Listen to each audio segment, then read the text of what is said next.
দেশ দরদি মায় আমার খালেদা জিয়া। দেশের মানুষ কান্দে আচার লাগিয়া, যার লাগিয়া। দেশ দরদি মায় আমার খালেদা জিয়া।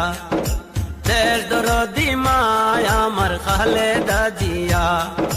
গণতন্ত্র রক্ষার জন্য যিনি করেছেন আন্দোলন, তার নেতৃত্বেই হবে স্বৈরতন্ত্রের পতন। গণতন্ত্র রক্ষার জন্য যিনি করেছেন আন্দোলন, তার নেতৃত্বেই হবে স্বৈরতন্ত্রের পতন। নেতা কর্মী উজ্জীবিত এমন নেতৃত্ব